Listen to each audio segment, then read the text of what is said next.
রাষ্ট্র ক্ষমতা ইসলামের ব্র্যান্ডিং কি? রাষ্ট্র ক্ষমতা ইসলামের ব্র্যান্ডিংয়ের কথা বলতে গিয়ে রাসূলুল্লাহ সাল্লাল্লাহু আলাইহি ওয়াসাল্লাম বলেন, লা তাকুমু সাআহ হাত্তা ইয়ানজিলা ঈসা ইবনে মারইয়াম। ততদিন পর্যন্ত কিয়ামত সংঘটিত হবে না যতদিন না আসমান থেকে মারিয়ামের সন্তান ঈসা পৃথিবীতে নেমে না আসছে। আর মারিয়াম আলাইহিস সালাতু ওয়াস সালামের সন্তান ঈসা আলাইহিস সালাতু ওয়াস সালাম যেদিন পৃথিবীতে নেমে আসবেন, সেই দিন তিনি কি করবেন তার বর্ণনা আল্লাহর নবী দিয়েছেন। সেই দিন তিনি হাকামান মুকসিতা, সমগ্র পৃথিবীতে ন্যায় বিচার প্রতিষ্ঠাকারী শাসক হিসেবে আবির্ভূত হবেন। তো এই একটা বাক্য রাষ্ট্র ক্ষমতা ইসলামের ব্র্যান্ডিং। আল্লাহর নবী চাইলে এটাও বলতে পারতেন যে সেই দিন ঈসা আলাইহিস সালাতু ওয়াস সালাম সকল মানুষকে সালাত আদায় করতে বাধ্য করবেন। এটাও বলতে পারতেন সকল নারীকে পর্দা করতে বাধ্য করবেন। কিন্তু এগুলোকে তিনি ব্র্যান্ডিং বানাননি, এগুলোও করবেন। ব্র্যান্ডিং কি এটাও আপনারা তো বুঝেন, তাও বলি। যেমন মোটর সাইকেল সবগুলোই তো চলবে, কিন্তু এক এক কোম্পানির মোটর সাইকেলের এক একটা ব্র্যান্ডিং। কোনো কোম্পানির মোটর সাইকেলের ব্র্যান্ডিং হয়তো আর স্টাইল, কোনোটার ব্র্যান্ডিং হয়তো কম তেলে বেশি মাইলেজ, কোনোটার ব্র্যান্ডিং হয়তো স্পিড লিমিট অনেক বেশি, অনেক কিছু। এরকম এক একটা জিনিসের এক একটা ব্র্যান্ডিং থাকে, বাট সবগুলোই তো চলবে। ব্র্যান্ডিং কোনটা, মূল ফোকাস কোনটা? তা আল্লাহর নবী বলছেন কিয়ামত ততদিন হবে না যতদিন মারিয়ামের সন্তান ঈসা নেমে না আসছে। আর মারিয়ামের সন্তান ঈসা নেমে এসে কি করবে বলেন তো? সমগ্র পৃথিবীতে কি প্রতিষ্ঠা করবে? ন্যায় বিচার প্রতিষ্ঠা করবে। কি প্রতিষ্ঠা করবে? এটা হলো ব্র্যান্ডিং। কিন্তু আমাদেরকে পাশ্চাত্য মিডিয়া দেখায় রাষ্ট্র ক্ষমতা ইসলাম মানে ওই দেখো নারীদের শিক্ষা বন্ধ করে দিল। রাষ্ট্র ক্ষমতা ইসলাম মানে ওই দেখো দোররা মারা হচ্ছে, ওই দেখো রজম করা হচ্ছে, ওই দেখো গলা কেটে ফেলা হচ্ছে। মানে যত ভীতিকর জিনিস আছে সবগুলো ব্রেনে ঢুকিয়ে দাও, যাতে মানুষ মুসলমান হইলেও যাতে বলে যে না থাক, রাষ্ট্র ক্ষমতা ইসলাম লাগবে না। কিন্তু সে যদি এটা বুঝতো যে বর্তমান রাষ্ট্র ব্যবস্থা তার উপর কি পরিমাণ জুলুম করছে, তার জ্ঞাত এবং অজ্ঞাত উভয় অবস্থায়। এই যে জিনিসপত্রের দ্রব্যমূল্যের দাম বৃদ্ধি, এটি কি জুলম নয়? আপনাদের কাছে এটা জুলম মনে হয় না? জুলম মনে হয় না? এটা জুলম। দিন যত যাচ্ছে দাম বাড়তেই আছে। তাহলে এটা হচ্ছে চলমান অর্থনৈতিক সিস্টেম আপনার উপর জুলম করতেছে, যার প্রভাব সরাসরি আপনার পকেটে গিয়ে পড়তেছে। জনগণের সম্পদ লুট করে বাইরে নিয়ে যাওয়া হয়েছে, অতিরিক্ত পরিমাণ ঋণের বোঝা মানুষের উপর চাপিয়ে দেওয়া হয়েছে। যে খরচ আপনি করেননি, যেই টাকা আপনি ব্যয়ই করেননি, ওই টাকা পরিশোধের জন্য আপনাকে কর দিতে হবে। ওই টাকা এমপি মন্ত্রী মিনিস্টাররা সব নিয়ে চলে গেছে দুবাই, আমেরিকা, লন্ডন, বিভিন্ন প্রজেক্টের নামে। আর সেই টাকা পরিশোধ করবেন সুদ সহ, আপনার পকেট থেকে পরিশোধ করা হবে, কিন্তু সরাসরি আপনার পকেট থেকে নেওয়া হবে না। কিভাবে নেওয়া হবে? ইনফ্লেশনের মাধ্যমে, মূল্যস্ফীতির মাধ্যমে জিনিসপাতির দাম বাড়বে। তো আসলে জিনিসপাতির দাম বাড়তেছে না, বরং আপনার পকেট থেকে টাকা কমে যাচ্ছে, টাকার মানটা কমে যাচ্ছে। আগে 100 টাকা দিয়ে যেটা কিনতে পারতেন, এখন সেটা 150 টাকা দিয়েও কিনতে পারতেছেন না। তথা অটোমেটিক 50 টাকা আপনার পকেট থেকে নাই হয়ে গেছে। তো এই যে চলমান সিস্টেমের যে জুলম, এরকম আরো অসংখ্য জুলম আছে। একজন নাগরিক জানেই না তার কি কি অধিকার সে রাষ্ট্রের কাছে পেতে পারে, সে জানেই না। তো এই সকল জুলমগুলো দূর হবে এবং সকল মানুষ ন্যায় বিচার পাবে, সকল মানুষ জাস্টিস পাবে। এটা একমাত্র কে দিতে পারবে? ইসলাম। কে দিতে পারবে? ইসলাম। ডেমোক্রেসি, গণতন্ত্র ইটসেলফ ইনজাস্টিস। মানে ডেমোক্রেটিক যে সিস্টেম, এই সিস্টেমটা নিজেই ইনজাস্টিস। গণতন্ত্রের পক্ষে কখনোই সম্ভব নয় যে মানুষকে সে ন্যায় বুঝিয়ে দিবে। গত 70 বছরও সম্ভব হয়নি, আগামী 500 বছরও সম্ভব হয় না। সেকুলারিজম, লিবারালিজম, সমাজতন্ত্র, সোশ্যালিজম, এগুলো সব ইনজাস্টিস, অন্যায়। এগুলোর পক্ষে সম্ভব নয় যে মানুষকে ন্যায় বুঝিয়ে দিবে। ইসলাম ইটসেলফ জাস্টিস, ইসলাম নিজেই ন্যায়। রাসূলুল্লাহ সাল্লাল্লাহু আলাইহি ওয়াসাল্লাম যখন আইয়ামে জাহিলিয়াতের যুগে প্রেরিত হন, তখন আইয়ামে জাহিলিয়াত বলতে কি পড়েছেন আপনারা? বই পুস্তক বক্তব্যে কি শুনেছেন? নারী সন্তানকে জীবন্ত কবরে পুঁতে দেওয়া হতো। মাদকদ্রব্য, জেনা, ব্যভিচার, চুরি, খুন, রাহাজানির অন্ত ছিল না। একটানা 400 বছর যুদ্ধ চলেছে গোত্রে গোত্রে, একটানা 400 বছর, জেনারেশনের পর জেনারেশন হত্যা করতে করতে শেষ হয়ে গেছে। তাহলে আমরা সমাজে এখন যা অপরাধ দেখছি তার সবগুলোই জাহেলি যুগে ছিল। হয় এখনকার মতোই ছিল, অথবা এর চেয়ে বেশি ছিল, অথবা আমাদের যুগে বেশি আছে। সেটা সুদ হোক, চুরি হোক, ছিনতাই হোক, ধর্ষণ হোক, হত্যা হোক, খুন হোক, চাঁদাবাজি হোক, যা সব জাহেলি যুগে ছিল। তো আল্লাহর নবী জাহেলি যুগের ওই অন্যায় সমাজে কি দিয়ে ন্যায় বিচার প্রতিষ্ঠা করেছেন? ইসলাম দিয়ে। কি দিয়ে? ইসলাম দিয়ে। কে কালো, কে সাদা, কে কোন গোত্রের, কে কোন বংশের, সকল জাত পাত বর্ণের ঊর্ধ্বে উঠে মানুষকে মানুষ হিসেবে, আদমের সন্তান হিসেবে তার সকল হক বুঝিয়ে দেওয়া, সকল ন্যায় বুঝিয়ে দেওয়ার এক ব্যতিক্রম শাসন ব্যবস্থার নাম হচ্ছে ইসলাম, যার ব্র্যান্ডিং হচ্ছে ন্যায় বিচার, যার ব্র্যান্ডিং হচ্ছে ন্যায়পরায়ণতা। সম্মানিত উপস্থিতি, তো মুসলমানেরা যদি মনে করে যে তাদের রাষ্ট্র ক্ষমতায় ইসলাম দরকার, তাহলে আমার ছোট্ট জ্ঞানে, আমার ছোট্ট বুঝে আমি যেটি বুঝি সেটি হচ্ছে, যেখানে ইসলামের ব্র্যান্ডিং ন্যায় বিচার, সেখানে আমি যদি ন্যায়পরায়ণ না হতে পারি, তাহলে আমাকে দিয়ে ন্যায় বিচার প্রতিষ্ঠা হবে? ঈসা আলাইহিস সালাম যদি নিজে অন্যায়পরায়ণ হয়, উনি রাষ্ট্রের ন্যায় বিচার প্রতিষ্ঠা করতে পারবে? পারবে না। তো আমার চিন্তা ভাবনা এবং আমার গবেষণায় বলে যে আমাদেরকে আল্লাহ এখন পর্যন্ত নেতা বানাননি, কেননা আমরা নেতা হওয়ার যোগ্য হতে পারিনি। আমাদের মধ্যে গোলামির স্বভাব বিরাজমান, গোলামি আমাদের রক্তের মধ্যে ঢুকে আছে। সেই গোলামির স্বভাব থেকে বের হয়ে স্বাধীন মানুষ যেভাবে চিন্তা করে, ওই চিন্তা আমরা করতে পারি না, করতে পারিনি। ফলত নেতা হতে পারিনি, নেতৃত্ব দেওয়ার যোগ্য হতে পারিনি। ফলত আল্লাহ আমাদেরকে নেতা বানায়নি। গোলামেরা কি চিন্তা করে? যখন মানুষ জাতিগতভাবে গোলাম থাকে, তখন রুজির জন্য মারামারি করতে হয়,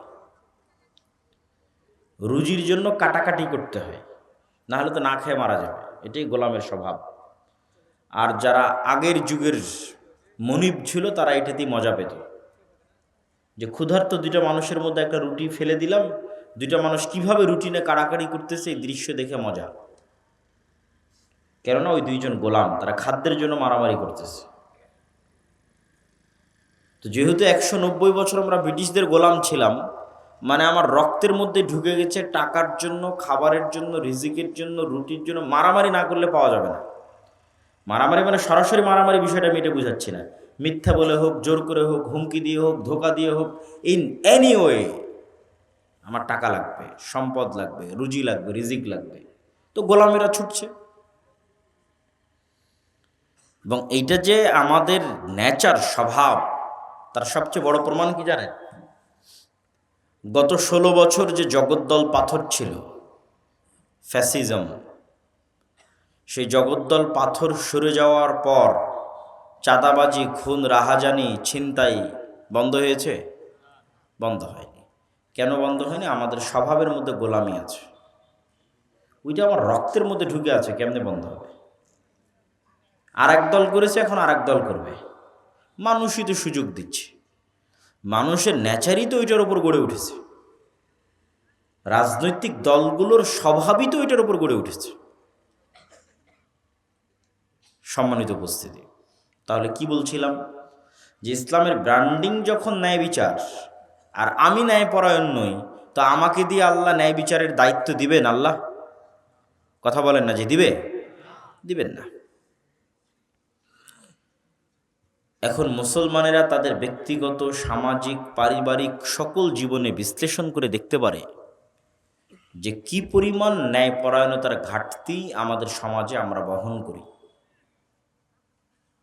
যৌতুকের ভিত্তিতে বিবাহ, ইনজাস্টিস, অন্যায় মুসলমানেরা করে। নিজের বোনকে পিতার সম্পত্তিতে সম্পদ ঠিকমতো বুঝিয়ে না দেওয়া, ইনজাস্টিস, অন্যায় করে। পিতামাতার অবাধ্য হওয়া, ইনজাস্টিস, অন্যায়। পিতার কাছ থেকে ভাইকে না জানিয়ে, বোনকে না জানিয়ে সব সম্পত্তি লিখে নেওয়া, ইনজাস্টিস, অন্যায়। ওসি, ডিসি, এসপি, মন্ত্রী, মিনিস্টার, প্রিন্সিপাল, সাব রেজিস্ট্রার নিজ নিজ পদে প্রত্যেকটা স্বাক্ষরের পিছনে অন্যায় অর্থ ভোগ করতেছে, আবার আজান হলে উঠে গিয়ে নামাজ পড়তেছে, আবার ওই অন্যায় অর্থর টাকা জমা করে হজে চলে যাচ্ছে। তো এই সাব রেজিস্ট্রার, এই এসিল্যান্ড, এই ওসি আল্লাহর ক্ষমায় অথবা মানুষের ক্ষমায় জান্নাতে যেতে পারবে কিনা সেটা ভিন্ন প্রশ্ন, কিন্তু এতটুকু নিশ্চিত থাকেন তাকে দিয়ে আল্লাহ কখনো ইসলাম প্রতিষ্ঠার যোগ্য মনে করবে না। তাকে আল্লাহ কখনো নেতৃত্ব দেওয়ার যোগ্য মনে করবে? যোগ্য মনে করবে না। যেহেতু ইসলাম মানে, ইসলামের রাষ্ট্র ক্ষমতা, ইসলামের ব্র্যান্ডিং কি? জাস্টিস, ন্যায়পরায়ণতা। তাহলে ওই মানুষটা তার বোনের সাথে ন্যায়পরায়ণতা করতে পারেনি। হতে পারে নামাজি, হাজি, সে তার বাবা মায়ের সাথে ন্যায়পরায়ণ নয়, তার স্ত্রীর সাথে ন্যায়পরায়ণ নয়, তার প্রফেশনাল লাইফে ন্যায়পরায়ণ নয়। বাংলাদেশের প্রত্যেকটা স্কুল, কলেজ, ইউনিভার্সিটির টিচারেরা হয় দেরিতে আসেন, হয় অনুপস্থিত থাকে, এবং কোনো প্রকার দায়বদ্ধতা নাই। মানে সে তার নিজের পদের জায়গায়, প্রফেশনাল লাইফে সে একজন অন্যায়পরায়ণ মানুষ। এই মানুষগুলোকে যদি আল্লাহ রাষ্ট্রের দায়িত্ব দিয়ে দেয়, তো এরা তো গত 16 বছর যা দুর্নীতি হয়েছে তার চেয়ে বেশি দুর্নীতি করবে। এটা কি বিশ্বাস করেন? এটাই বাস্তব। তো ফলত তাদেরকে আল্লাহ সুবহানাহু ওয়া তাআলা ইসলামের নামে রাষ্ট্র ক্ষমতায় যাবে এটার যোগ্য মনে করেন না। আর এটার যোগ্য মুসলমানেরা এখনো হতেও পারেনি। নেতা হতে হলে সেলফ রেসপেক্ট লাগে, আত্মমর্যাদা লাগে। আত্মমর্যাদা সম্পন্ন ব্যক্তি কখনো মিথ্যা বলতে পারে না। আর ডেমোক্রেসির, গণতন্ত্রের কালচারই হচ্ছে মিথ্যা বলতে হবে। মিথ্যা না বললে গণতান্ত্রিক রাজনীতি হয়ই না, হবেও না। আবু সুফিয়ান রাদিয়াল্লাহু তাআলা আনহু তার কাফের অবস্থায় তার চিরশত্রু যাকে তিনি হত্যা করতে চান, মুহাম্মদ সাল্লাল্লাহু আলাইহি ওয়াসাল্লাম সম্পর্কে মিথ্যা বলেননি। কেন বলেননি? এটা তার সেলফ রেসপেক্ট, আত্মমর্যাদা। He is a leader, by born, by default leader, জন্মগত নেতা। হতে পারে কাফের, হতে পারে মুশরিক, কিন্তু নেতা জন্মগত। তো নেতা কেমনে মিথ্যা বলে? নেতা মিথ্যা কিভাবে বলতে পারে? তার আত্মমর্যাদা, আত্মসম্মানের সাথে এটা সাংঘর্ষিক। সে আরেকজনকে হত্যা করে ফেলতে পারে যুদ্ধের মাঠে তার পৌরুষত্ব এবং সাহসিকতার কারণে, বাট মিথ্যা বলতে পারে না। মিথ্যা বলা মানে নেতৃত্বের যোগ্যতা শেষ। এখন আপনি মুসলমানদের কাছে ফিরে আসেন। মুসলমানের কাছে সবচেয়ে সহজ পাপ হচ্ছে মিথ্যা বলা। সকাল সন্ধ্যা উঠতে বসতে, খেতে, চলতে ফিরতে, কর্মক্ষেত্রে, কাজে, ব্যবসা বাণিজ্যে, সকল জায়গায় মিথ্যা। মিথ্যার উপর দিয়ে আমাদের জীবনটা পরিচালিত হচ্ছে। জন্ম নিবন্ধনের জন্ম তারিখ থেকে শুরু করে, সার্টিফিকেট থেকে শুরু করে, প্রত্যেকটা ধাপে ধাপে আমরা কিসের উপর প্রতিষ্ঠিত আছি? মিথ্যার উপর প্রতিষ্ঠিত আছি। তাহলে কি আল্লাহ আমাদেরকে দিয়ে ইসলামকে রাষ্ট্র ক্ষমতার দায়িত্ব দিবে? আমাদেরকে দায়িত্ব দিলে তো আমরা সাবেক প্রধানমন্ত্রী এবং তার যে 16 বছরের শাসন ছিল তার চেয়ে বড় দুর্নীতিবাজ হব হচ্ছে আমরা। অবশ্যই যতই বড় নামাজি তাহাজ্জুদ গুজার হন না কেন, মিথ্যা আমাদের রক্তের মধ্যে ঢুকে আছে। সুতরাং আমিও রাষ্ট্র ক্ষমতায় গেলে আমিও দুর্নীতিবাজ হব, এটাই ঠিক। এই জন্য আল্লাহ কখনো আমাকে ইসলামের নামে রাষ্ট্র ক্ষমতা দিবে না, ইসলামের দুর্নাম হয়ে যাবে। এবং ইউরোপ এবং আমেরিকায় গিয়ে এই জিনিসটা আমি আরও ভালো রিয়েলাইজেশন করেছি যে মুসলমানেরা কি পরিমাণ মিথ্যা বলতে পারে। পুরো ইউরোপের যাত্রাটা মুসলমানের মিথ্যার উপর দিয়ে পরিপূর্ণ। অনেক হয়তো ইউরোপ আমেরিকায় বসবাসরত ভাইয়েরা মনে কষ্টও পেতে পারে, কিন্তু এটাই সত্য যে আমাদের ইউরোপ আমেরিকার প্রবেশ থেকে শুরু করে, ইনকাম থেকে শুরু করে, অতিরিক্ত সরকারের কাছ থেকে বেনিফিট নেওয়া থেকে শুরু করে, অ্যাসাইলাম থেকে শুরু করে, ইচ অ্যান্ড এভরিথিং মিথ্যার উপর দাঁড়িয়ে আছে। কিন্তু সে মুসলমান, হাজি, নামাজি, উমরাকারী, এভরিথিং। তাহলে এই মুসলমান হচ্ছে গোলাম মুসলমান, কেননা তার নেচারের মধ্যে গোলামি আছে। সুতরাং তার দ্বারা নেতৃত্ব হবে না, স্বাধীনতা হবে না। এখনই আপনি চোখের সামনে দেখতে পাচ্ছেন গত 16 বছর একদল চাঁদাবাজি করলো, এখন আর এক দল করতেছে। কেন? নেচারের মধ্যে গোলামি আছে, রক্তের মধ্যে গোলামি আছে। তাহলে যতক্ষণ আমরা নিজেরা নিজের থেকে সংশোধন না হচ্ছে, ততক্ষণ আল্লাহ আমাদের সংশোধন করে দিবে? এটা কোরআনের আয়াত। আল্লাহ সুবহানাহু ওয়া তাআলা ততক্ষণ পর্যন্ত ওই কওমকে পরিবর্তন করেন না যতক্ষণ না তারা নিজেরা সংশোধিত না হয়। তাহলে আপনি যদি বলেন রাষ্ট্র ক্ষমতা ইসলাম লাগবে, তো যতই উমুকের চরিত্র ফুলের মতো পবিত্র বলেন, যতই স্লোগান দেন, যতই ভোট করেন, ওই ইসলামী দলের মধ্যেই তো ন্যায় নাই। কিসের রাষ্ট্র ক্ষমতা ইসলাম প্রতিষ্ঠা করবে? তো বলেন এত বড় কথাকে আপনি বললেন, জি আপনি যান পরীক্ষা করেন যে আমির ওই কর্মীকেই পদ দিয়ে রেখেছে যে বেশি চামচামি করেছে, আর যেই কর্মী বেশি কাজ করেছে ওকে বের করে দিয়েছে। তাহলে আমির কি তার দলে ন্যায় প্রতিষ্ঠা করতে পারলো? কথা বলেন না যে তার দলে ন্যায় প্রতিষ্ঠা করতে পারলো? তাহলে সে রাষ্ট্রে ন্যায় প্রতিষ্ঠার যোগ্য না অযোগ্য? অযোগ্য। শেষ। তো কিসের ভোট দিবেন, কিসের রাজনীতি করবেন, আর কিসের গণতন্ত্র করবেন, কিসের অমুক ফুলের মতো পবিত্র? আপনি তো মূল বেসিক যে শর্ত সেটাই পূরণ করতে পারেননি রাষ্ট্রে ইসলাম প্রতিষ্ঠা করার জন্য। কারণ রাষ্ট্রে ইসলামের ব্র্যান্ডিং নাই, পরায়ণতা। ওইটার চর্চা যতক্ষণ আমাদের ব্যক্তিগত, সমাজ, ফ্যামিলি এই জায়গাগুলোতে না হওয়া শুরু হবে, ততক্ষণ আমরা নেতা হওয়া শুরু হতে পারবো না। মুসলমানেরা নিজে থেকে নেতা হওয়া শুরু হতে পারবে না। মুসলমানেরা নেতা হওয়া শুরু হবে যেই দিন থেকে সত্য বলতে পারবে, ন্যায়পরায়ণ হতে পারবে, ওই দিন থেকে নেতা হওয়া শুরু, স্টার্ট। সে স্ত্রীর প্রতি ন্যায়পরায়ণ, পিতামাতার প্রতি ন্যায়পরায়ণ, বোনের প্রতি ন্যায়পরায়ণ, মানে ফ্যামিলিতে নাও হি ইজ এ লিডার। এখন সে নেতা, সে সত্য বলে, আল্লাহর দৃষ্টিতে সে একজন যোগ্য নেতা। ধীরে ধীরে সে তার প্রফেশনাল লাইফে যাবে, তার সমাজে যাবে, আরেকটু উপরে উঠবে। চোখের সামনে যেখানে অন্যায় হবে, ইনজাস্টিস হবে, বাধা দিবে, মিথ্যা হবে, বাধা দিবে, ধীরে ধীরে নেতা হবে।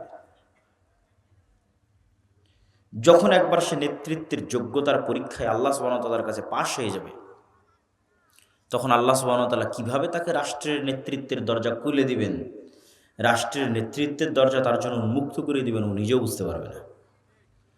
কিন্তু ওই নেতৃত্ব নেওয়ার যোগ্য হতে হবে।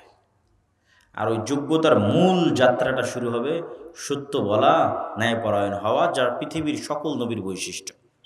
কেননা পৃথিবীর সকল নবী নেতা, লিডার।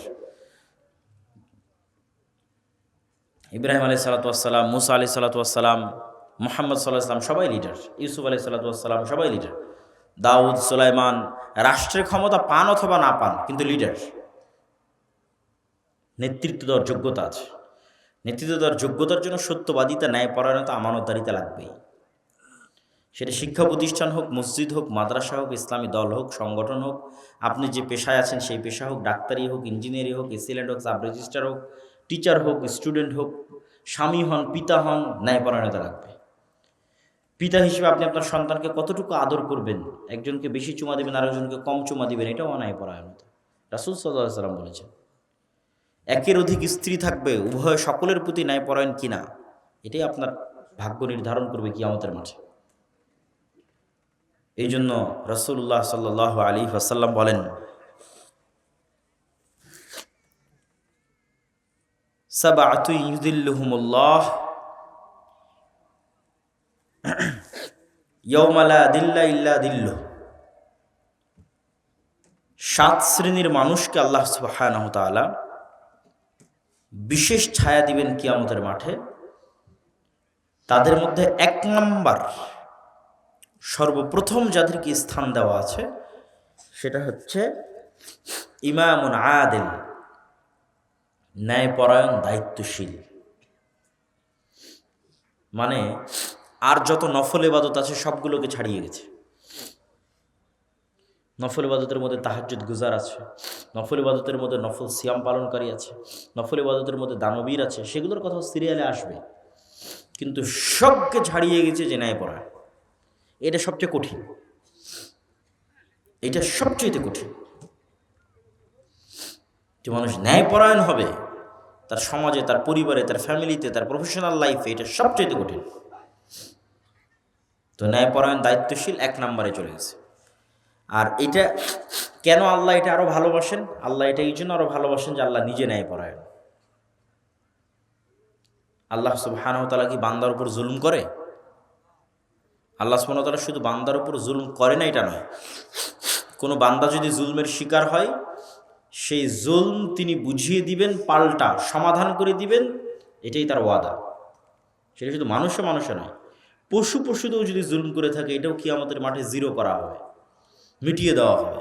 এই জন্য তো তিনি ন্যায়পরায়ণ, ন্যায় বিচার প্রতিষ্ঠাকারী, মালিক ইয়াউমিদ্দিন, বিচার দিবসের মালিক। ওই দিন দেখা যাবে আল্লাহ সুবহানাহু ওয়া তাআলার ন্যায়পরায়ণতা।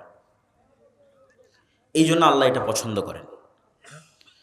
সম্মানিত উপস্থিতি, তাহলে আমরা যে আলোচনা করছিলাম ইসলামের সামগ্রিক বিজয়ের জন্য সর্বপ্রথম আমাদের নিজেদের পরিবর্তন হতে হবে। আমাদের রাজনৈতিক বিজয়ের জন্য আমাদের মধ্যে নেতৃত্বের যোগ্যতা নিয়ে আসতে হবে। ইসলামকে রাষ্ট্র ক্ষমতায় প্রতিষ্ঠার জন্য আমাদের মধ্যে ন্যায় প্রতিষ্ঠার চর্চা বাড়াতে হবে। এই ন্যায় প্রতিষ্ঠার চর্চা বাড়ানোর কথা বলতে গিয়ে আরেকটি কথা আপনাদেরকে বলি। আমরা সব সময় মনে করেছি কি মসজিদ মানে শুধু সালাতের দাওয়াত হবে, সিয়ামের দাওয়াত হবে, ইফতারি হবে। এই টেন্ডেন্সি থেকে বের হয়ে আসতে হবে। মসজিদকে ইম্পাওয়ার, শক্তিশালী করতে হবে। মসজিদ এবং মসজিদের ইমাম এবং মসজিদের কমিটির পাওয়ার বাড়াতে হবে। এটা সম্ভব যদি মসজিদ কমিটি রাজনৈতিক লেজুর বৃত্তির মাধ্যমে তৈরি না হয়। আর যদি মসজিদ কমিটি রাজনৈতিক লেজুর বৃত্তির মাধ্যমে তৈরি হয় তাহলে জীবনও সম্ভব হবে না। তাহলে মসজিদের পাওয়ার কিভাবে বাড়বে? মসজিদ অন্তত তার এরিয়ায়, তার গ্রামে, তার এলাকায় অসংখ্য অন্যায় কাজে বাধা দিতে পারে। তার সক্ষমতা অনুযায়ী অসংখ্য অন্যায় কাজে বাধা দিতে পারে। ইমাম সাহেব এলাকার যুবকদের নিয়ে যদি একটা টিম করে শুধু সালাত, সিয়াম, হজ, যাকাতের দাওয়াত না দিয়ে বলে আজকে থেকে আমাদের দাওয়াতে আর একটা জিনিস যুক্ত করে দিলাম, সেটা হচ্ছে এই এলাকায় কোনো চাঁদাবাজি চলবে না, এই এলাকাতে যৌতুকের ভিত্তিতে কোনো বিয়ে চলবে না, এই এলাকায় পিতার সম্পত্তিতে যতক্ষণ মেয়েকে পূর্ণ হক বুঝিয়ে না দেওয়া হয়েছে জানাজা হবে না। এটা একটা সোশ্যাল মুভমেন্ট, ন্যায় প্রতিষ্ঠা করার জন্য একটা আন্দোলন। এটা মানুষকে নেতা বানিয়ে দেবে, লিডার হয়ে যাবে, মসজিদ লিডার হয়ে যাবে। একটা মেম্বারের চেয়ে শক্তিশালী হবে, একটা চেয়ারম্যানের চেয়ে শক্তিশালী হবে। এটা অস্বাভাবিক কিছু না, অসম্ভব কিছু না। এবং এইটা করার সুযোগ এখনই। কেননা আবার যখন শক্তিশালী রাজনৈতিক দল ক্ষমতায় আসবে এবং তারা লম্বা সময় ক্ষমতায় থাকবে, তখন আপনি এই ফ্রিনেসটা অনুভব করবেন না। তখন আবার ওই আগের সিন্ডিকেট তৈরি হবে, সিন্ডিকেটের হাতে গ্রাম মহল্লা পর্যন্ত বিচার সালিশ চলে যাবে। আর যদি মসজিদ থেকে শুরু করে দিনী প্রতিষ্ঠান থেকে শুরু করে যুবক, স্টুডেন্টস, তাদের টিমগুলো দাঁড়ায় এইভাবে যে তারা সমাজে ন্যায় প্রতিষ্ঠার জন্য আন্দোলন করবে, সমাজে ইনজাস্টিসকে বন্ধ করবে। যেমন আমাদের বর্তমান সমাজগুলোতে সবচেয়ে বড় ইনজাস্টিস কি হয়? ক্ষুদ্র ঋণ। সবচেয়ে বড় ইনজাস্টিস সুদী ক্ষুদ্র ঋণ। এটা সবচেয়ে বড় অন্যায়, জুলম, অত্যাচার।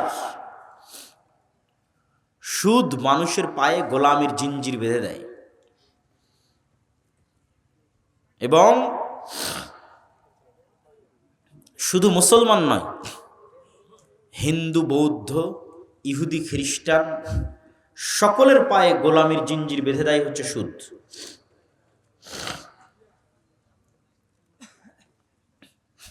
তো এই জন্য আমাদের একটা সোশ্যাল মুভমেন্ট, সামাজিক আন্দোলন থাকা উচিত যুবকদের, মসজিদ ভিত্তিক, দ্বীনি প্রতিষ্ঠান ভিত্তিক, যা সমাজে প্রচলিত অন্যায়ের বিরুদ্ধে লড়াই করবে, ন্যায় প্রতিষ্ঠার জন্য চেষ্টা করবে। এবং এইরকম কোনো এক মানুষের মাধ্যমেই যে এরকম ন্যায় প্রতিষ্ঠায় সচল হবে, ন্যায় প্রতিষ্ঠায় সচেতন হবে, নিজে ন্যায়পরায়ণ হবে, এরকম কোনো মানুষের হাতে আল্লাহ সুবহানাহু ওয়া তাআলা রাষ্ট্র ক্ষমতা দিয়ে দিবেন। কিভাবে দিবেন তা আল্লাহ সুবহানাহু ওয়া তাআলা জানেন, কিন্তু এর চেষ্টা আমাদের করতে হবে এবং এই চেষ্টা করার সুযোগ এখনই। মসজিদের পাওয়ার বাড়াতে হবে, অন্যায়ের বিরুদ্ধে লড়তে হবে। অন্যায় মানে আমরা যে গুনাহ এবং পাপ বুঝাই সেটা বলতেছি না, মানুষের সাথে যে অন্যায় হচ্ছে, সেটা মানুষের সাথে অন্যায় হচ্ছে, ওইটার বিরুদ্ধে লড়তে হবে। এবং এটা সহজ, কঠিন কোনো কাজ নয়, এটা উদ্যোগ নিতে হবে, চেষ্টা করতে হবে। আল্লাহ সুবহানাহু ওয়া তাআলা আমাদের তৌফিক দান করুক, বলেন আল্লাহুম্মা আমিন।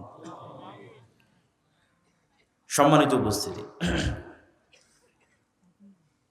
আমাদেরকে আরো একটি বিষয় এটির সাথে যেটি আমি যুক্ত করতে চাই,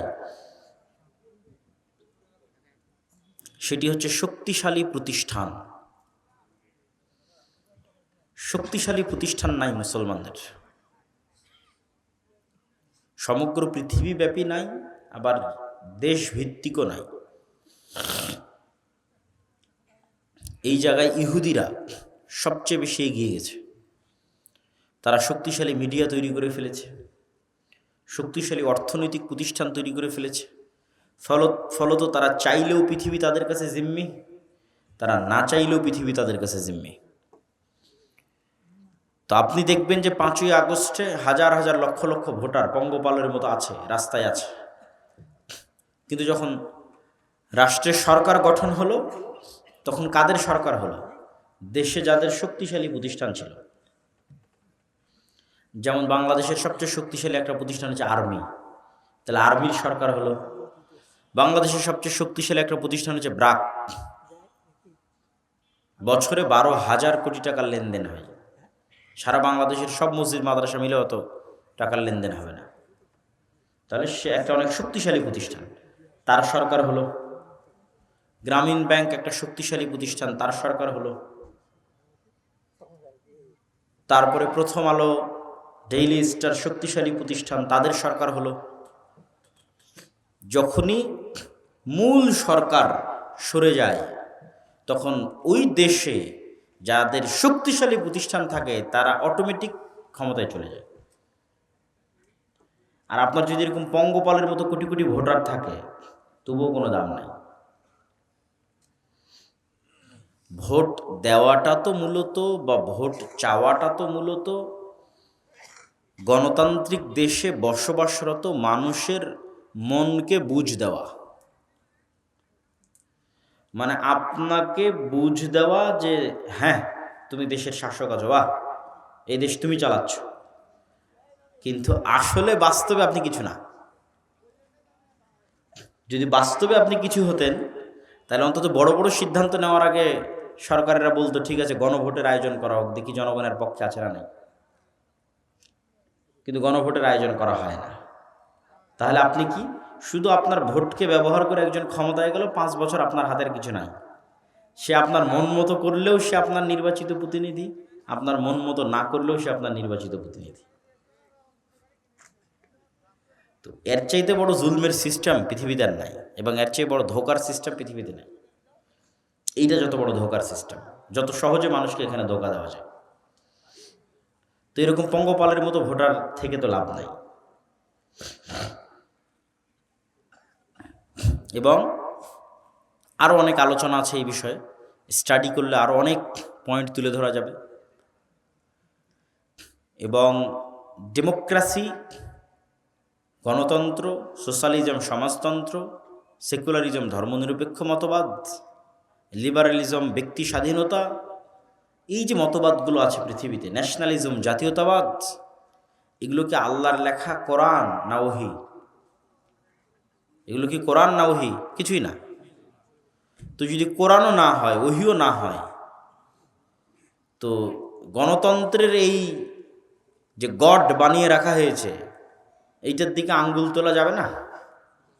যাবে না? যাবে না? যাবে।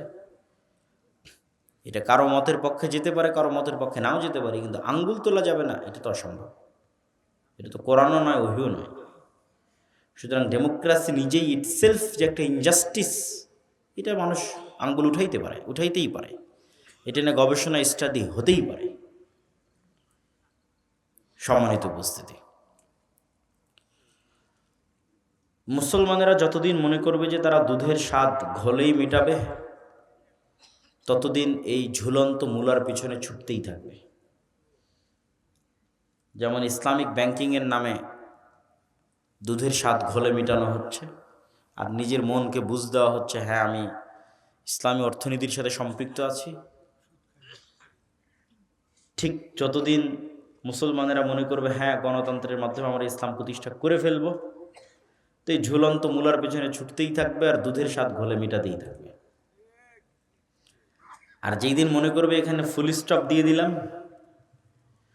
ডাইরেক্ট ডেমোক্রেসির সিস্টেমকে আমি প্রশ্ন করব, ওই সিস্টেমের বিরুদ্ধে লড়াই করব, এতটুকু নিশ্চিত থাকেন অন্তত দুধের স্বাদ ঘোলে মেটানো যেহেতু বন্ধ হয়ে গেছে, তো একদম পিওর দুধের স্বাদের জন্য অন্তরে যেই তাড়াপ তৈরি হবে, অন্তরে যে আগ্রহ তৈরি হবে, যে চেষ্টা তৈরি হবে, ওই চেষ্টার ফলশ্রুতিতে একদিন না একদিন আপনি পিওর দুধের স্বাদ পেয়ে যাবেন ইনশাআল্লাহ।